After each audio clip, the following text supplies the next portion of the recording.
为庆祝台南400，游艇俱乐部将伫咧3月2号举办府城400会办桌活动，吸收高经在地知名美食店家阿裕牛肉火锅、诺夫米糕、二师兄卤味、七层米果、阿凤浮水鱼羹、浅草虾卷、伊雷特布丁、益丰冬瓜茶、旧礼核心蜜饯，并邀请在地知名总铺师阿虎师抢菜，推出推口笋干、白菜肉、红烧鲈鱼等。后民众一届就当食到来台南，必须要食到美食以及总铺师料理。游艇俱乐部这边呢，席开了100桌，来结合台南知名的小吃，也携手共同的邀请9间很多这个知名在地的这个小吃哦，也包含了像是有伊雷特布丁这七层米果等等的这样特色的小吃的业者，一起来共同来打造这12道的知名小吃宴。不止会当品尝到美食小食，伫3月2号东暗7点45到7点57分，伫安平町区，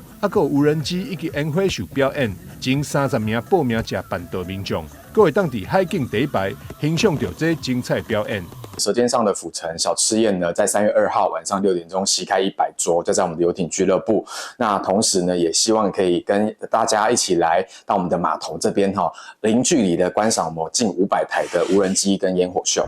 游艇俱乐部表示，结合办桌文化以及游艇体验是一项新的尝试，配合台南400，吸收在地店家以及总铺师联合抢菜，互民众一届就当食到这种特色料理，享受美食，唔免阁走来走去。活动预计是开100道，总共12道菜，除了当食美食，东港有无人机烟火秀、游艇抽奖、传统技艺等精彩活动，欢迎大家踊跃报名。记者张世伟采访报道。